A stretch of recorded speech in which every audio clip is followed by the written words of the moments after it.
இப்போ திருக்குறளுக்கு வந்து நீங்கள் ஒரு விளக்க உரை எழுதியிருக்கீங்க. அது படித்தேன் நான். அவ்வளோ எளிமையாக இருந்தது. குறள் 3.0 அப்படின்ட்டு. இது பண்ணியிருக்கிற முதல் பெண் அப்படிங்கிறவங்க நீங்கள் தான் நினைக்கிறேன். ரொம்ப பெருமையான ஒரு விஷயம் இல்லை? எப்படி இது தோணுச்சு? ஒரு திருக்குறள் மாதிரி ஒரு சப்ஜெக்டை எடுத்து அதுக்கு விளக்க உரை பண்ணணும் அப்படின்னு யோசிக்கிறதுக்கே ஒரு தனி தைரியம் வேணுமே. எனக்கு தெரிஞ்சு நான் வியந்து பார்த்த ஆளுமைகள் எல்லாருமே அவங்க உரைகளை படிக்கும் பொழுது நம்ம என்ன மாதிரி சொல்லிட போகிறோம், என்ன புதுசாக சொல்லிட போகிறோம் அப்படின்னு இருக்கும். ஆனால் என்னோட முயற்சி வந்து நாங்கள் திருக்குறளுக்கு போட்டிகள் நடத்துவாங்க. ஒரு திருக்குறள் சொன்னால் $1 தமிழில் பொருள் சொல்லணும். ஆமாம், அந்த மாதிரி ஒரு நிகழ்ச்சியில் நான் வந்து பணியாற்றிட்டு இருக்கும் பொழுது குழந்தைங்களுக்காக அது மாதிரி பண்ணும்போது நான் திருக்குறள் போட்டிகளெல்லாம் நடக்கும்பொழுது குழந்தைங்க சொல்கிறத பார்ப்பேன்.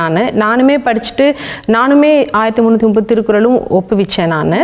ஆமாம், அது அப்போ வந்து படிக்கும்போது எனக்குமே பொருள் சொல்கிறதுக்கு இன்னும் எளிமையாக இருந்தால் ஒரு வரியில் 2 வரிகளில் இருந்தால் நல்லாயிருக்கும் அப்படின்னு தோணிக்கிட்டே இருந்துச்சு. அது முடிஞ்சு இது தமிழ்காரி எப்படி அந்த சொல் விழுந்துச்சோ அதே மாதிரி தான் விருது கொடுப்பாங்க. அந்த நிகழ்ச்சியில் வந்து எனக்கு பேசுகிறதுக்கு ஒரு வாய்ப்பு கிடைக்கும் பொழுது என்ன அறியாமல் நான் சொன்னது தான் எளிமையான பொருள் நான் எழுதணும், விளக்க உரை எழுதணும் அப்படின்னு சொல்லிட்டேன்.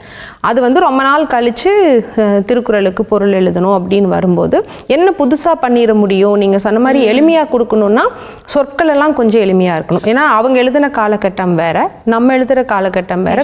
முடிஞ்ச திருக்குறளை மாற்றி நான் எதுவும் சொல்லிட முடியாது. கொஞ்சம் எளிமையாக எழுதணும்னு சொல்லிட்டு முயற்சி பண்ணினேன். அது இதை விட என்ன பண்ணணும் அப்படின்னா குறுங்கவிதைகளாக கொடுக்கலாம்.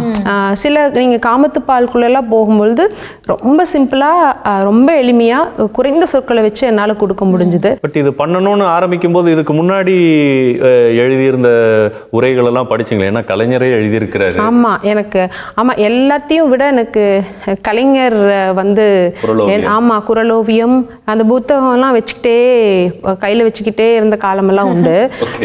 உரை வந்து கலைஞர் ஐயா வரைக்குமே வந்து எழுதியிருக்கிற உரைகளை வந்து பார்த்துட்டு படிச்சுட்டு மாற்றி என்ன சொல்ல போகிறோம் அப்படிங்கிறது வந்து கொஞ்சம் கொஞ்சம் என்னால் முடிஞ்ச அளவுக்கு சொற்களை கம்மி பண்ணி, ஏன்னா நிறைய அழகான விளக்கம் கொடுத்துருப்பாங்க, அதை மாற்றி சின்னதாக கொடுக்கணும் அப்படிங்கிறதா என்னோட. உண்மையிலேயே நான் அதில் வந்து ஒரு 2-3 பேஜ் படித்தேன். எனக்கு வந்து 4th standard 5th standard Tamil miss வந்து எனக்கு அழகாக புரிய வைக்கிற மாதிரி ஒரு விஷயமா தான் இருந்தது அதில். நிச்சயமா. அண்ட் கண்டிப்பாக அந்த புக்குடைய லுக்குமே வந்து ரொம்ப நல்லா இருந்தது. ரொம்ப அழகான புகைப்படங்கள் எல்லாம் சேர்த்து எல்லாருக்கும் புரியுற மாதிரி கிட்டத்தட்ட 800க்கும் மேற்பட்ட பேஜஸ். நிறைய பாராட்டுகள் உங்களுக்கு வந்திருக்கும், மறக்க முடியாத பாராட்டுகள். ஆமாம், அது எல்லாருமே வந்து அந்த படங்கள் வந்து அந்த ஒரு வண்ண ஓவியங்களோட நூலே திருக்குறள். திருக்குறள்னாலே நமக்கு சின்னதாக இருக்கும், இல்லைன்னா பெருசாக இருக்கும், உரைகளோடு இருக்கும், பிளைன் பேஜஸ் தான் இருக்கும். இது கலர் ஃபுல்லாக வந்து இந்த மாதிரி பண்ணணும், திருவள்ளுவரை வந்து இப்படி தான் பண்ணணும் அப்படிங்கிற மாதிரி இல்லாமல் வேறு மாதிரி ஏதாவது பண்ணணும், இப்போ இருக்கிற திருவள்ளுவர் வேண்டாம், ஏதாவது வேறு மாதிரி காமிப்போம் நம்ம அப்படிங்கிறதுனால நாங்கள் எல்லாம் முயற்சி பண்ணும் பொழுது எனக்கு இதில் முழுக்க அட்டைப்படத்திலிருந்து எல்லாமே ஏஐ பிக்சர்ஸு. எனக்கு தெரிஞ்சு எல்லாரும் சொன்னது வந்து முதல்ல வந்த ஏஐ. எந்த வருஷம் மேடம் அது? 2023ல. 2023 எனக்கெல்லாம் போன மாதம் தான் ஏஐ பற்றியே தெரியும். 2023 முன்னாடியே நீங்கள் ஏஐ வந்து பயன்படுத்திருக்கீங்க. ஆமாம், அண்ட் மறக்க முடியாத பாராட்டுக்கள் கேட்டிருந்தோமே. எனக்கே அது வந்து ரொம்ப ஒரு 2-3 நாள் முன்னாடி இங்கே தமிழ்நாட்டிலிருந்து ஒரு தொலைபேசி, உங்களுக்கு வந்து கணியன் பூங்குன்றனார் விருது கொடுக்க போகிறோம், அயலக தமிழர் வாரியத்திலிருந்து கூப்பிட்டுருக்குறோம் அப்படின்னு சொல்லிட்டு. கணியன் பூங்குன்றனார் விருது அப்படிங்கிறது யாதும் ஊரே யாவரும் கேளீர் அப்படின்னு சொன்னது எங்கேயோ இருக்கிறேன் நான். 20 வருஷம் ஆயிடுச்சு இந்த ஊரை விட்டு போய். திருப்பியும் வந்து இந்த ஊரில் ஒரு விருது வாங்கணும் அப்படிங்கிறது வந்து எனக்கு வந்து ரொம்ப எனக்கு நம்புறதுக்கு வந்து ரொம்ப டைம் எடுத்துச்சு. ஏன்னா இது திருக்குறளுக்காக அப்படிங்கும்போது இதுக்கு முன்னாடி திரும்பி பார்க்குறக்கே பயமாக இருக்கிற மாதிரி ஆளுங்க தான் எல்லாருமே ஆளுமைகள் தான் எழுதியிருக்கிறாங்க. அந்த நேரத்தில் வந்து எனக்கு தோணுதுன்னா இப்படி ஒரு வாரியம், அயலக தமிழர் நல வாரியம்னு சொல்லி நான் அமைச்சு அதுக்கு இப்படி ஒரு நிகழ்ச்சியை ஏற்பாடுகள் செஞ்சு அதுக்கு ஒரு தலைவர், அதுக்கு ஒரு போர்டு மெம்பர்ஸ் எல்லாத்தையும் அமைச்சு இந்த மாதிரி ஒரு வாய்ப்பை வந்து இன்னும் எழுதலாம், அடுத்த முறையும் எழுதலாம் அப்படிங்கிறதுக்கு வந்து எனக்கு அது பெரிய உற்சாகமாக இருந்துச்சு. அதுக்கு வந்து தமிழ்நாடு அரசுக்கும் நம்ம முதல்வர் அயலக நல வாரியத்தோட தலைவர் உள்ளிட்ட எல்லாத்துக்குமே வந்து இந்த சன் டிவி வணக்கம் தமிழா வழியாக வந்து எங்கள் அயலக தமிழர்களோட சார்பாக வந்து ஒரு பெரிய நன்றியும் அன்பும் சொல்லிக்கணும். மேம் உங்கள் காதல் கதையை பற்றி சொல்லுங்க மேடம். எனக்கு இல்லை அதாவது குறிஞ்சி பாட்டில் 30 பாட்டு. ஆமாம், எனக்கு காதல் கதை அது வேற. அது நீங்கள் சொல்லணும்னாலும் சொல்லலாம். இல்லைங்க, அது வேண்டாம், அது இப்போ வேண்டாம். இல்லை அப்படியெல்லாம் இல்லை. காதல் கதை வந்து அது குறிஞ்சி பாட்டு அப்படிங்கிறது வந்து கபிலர் எழுதுனது. அது ஏன் எப்படி உருவாச்சு அப்படின்னா, தொல்காப்பியத்தில் வந்து நமக்கு காதல் வாழ்க்கையில் வந்து திருமணத்துக்கு முன்பட்ட வாழ்க்கைன்னு ஒன்று இருக்கும். அதில் வந்து ஒரு இலக்கணம் இருக்குது தொல்காப்பியத்தில். அதையே அப்படியே முறைப்படி அந்த இலக்கணம் மாறாமல் கபிலர் எழுதுனது தான் குறிஞ்சி பாட்டு.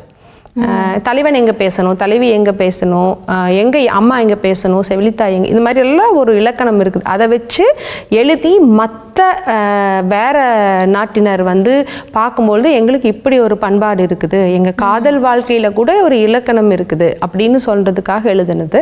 அதுதான் அதில் முழுக்க ஓவியங்கள் வந்து ட்ராஸ்கி மருது அவர்கள் வரைஞ்சாங்க. அட்டைப்படம் அவ்வளோ பொருத்தமாக அவ்வளோ அழகாக இருக்கும். அந்த மலர்கள் நீர் அருவியில் இருக்கிறதெல்லாம் வந்து அப்படியே பார்த்தா நேரில் பார்க்குற மாதிரியே இருக்கும். ரொம்ப அழகான படம். சும்மாவே பட்டைய கலப்புவார். நீங்கள் அவர்கிட்ட ஏதாவது ஐடியா சொன்னீங்களா இல்லை அவராக படிச்சுட்டு வரைஞ்சது? அவருக்கு ஐடியா சொல்கிற அளவுக்குலாம் இல்லை. நமக்கு அவர் இந்த மாதிரி பாட்டு எழுதி நான் எழுதுறத அனுப்பிச்சு படிச்சுட்டு அவங்களா வரைஞ்சது தான் அவங்களுக்கு. ஆமாம், உங்களுடைய பலமே வந்து ரொம்ப எளிமையாக சொல்கிறது தான். அதில் அடுத்து பார்த்து வியந்தது வந்து இந்த கலிங்கத்து போர், அதாவது குருதி பூத்த களம் அப்படின்னு எழுதியிருக்கீங்க. அதுலேயும் வந்து பிக்சர்ஸ் அவ்வளோ அழகாக இருந்தது.